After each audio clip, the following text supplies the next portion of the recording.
How's it going, everybody, and welcome back to Lead Therapy, and thank you so very much for taking time for tuning into my video. Smith & Wesson President and CEO Mark Smith has sent a scathing letter to Congress. Let's take a closer look at it. An American icon since 1852, Smith & Wesson fired a public broadside to whom it may concern about its feelings on the right to keep and bear arms and how they fit into it. Smith & Wesson was among a series of companies asked to testify last month before the Democrat-controlled House Oversight Committee on the subject of the role of the firearms industry in America's gun violence epidemic. While the heads of two large firearm makers showed up and took a stab at answering rigged questions from the Dems, only to be later roasted for said answers in hindsight by some in the gun community, Smith & Wesson didn't waste its time. Therefore, the company was called out and subpoenaed by Committee Chair U.S. Representative Carolyn B. Maloney, a 15th-term Democrat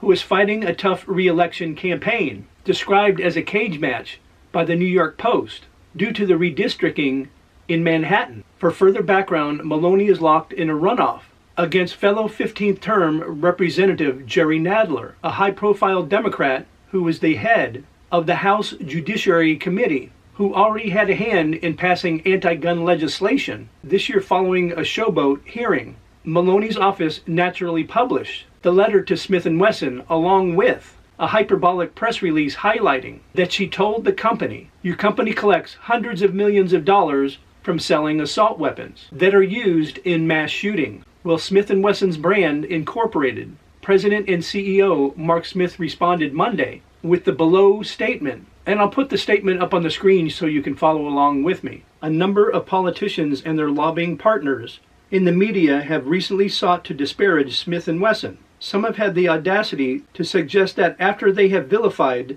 undermined, and defunded law enforcement for years, supported prosecutors who refuse to hold criminals accountable for their actions, overseen the decay of our country's mental health infrastructure, and generally promoted a culture of lawlessness, Smith & Wesson and other firearm manufacturers are somehow responsible for the crime wave that has predictably resulted from these destructive policies. But they are the ones to blame for the surge in violence and lawlessness, and they seek to avoid any responsibility for the crisis of violence they have created by attempting to shift the blame to Smith & Wesson and other firearm manufacturers and law-abiding gun owners. It is no surprise the cities suffering most from the violent crime are the very same cities that have promoted irresponsible, soft-on-crime policies that often treat criminals as victims and victims as criminals. Many of these same cities also maintain the strictest gun laws in the nation, but rather than confront the failure of their policies,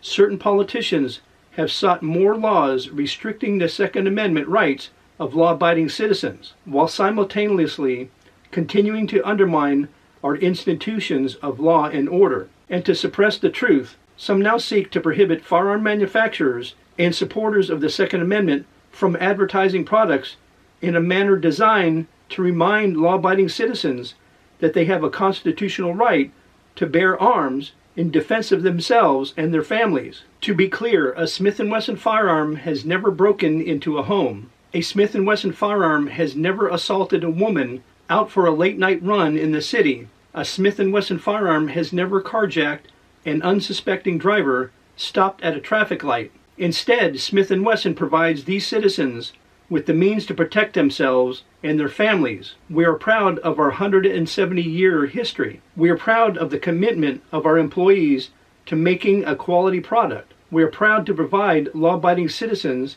and law enforcement, our customers, with the tools to provide for their security and independence.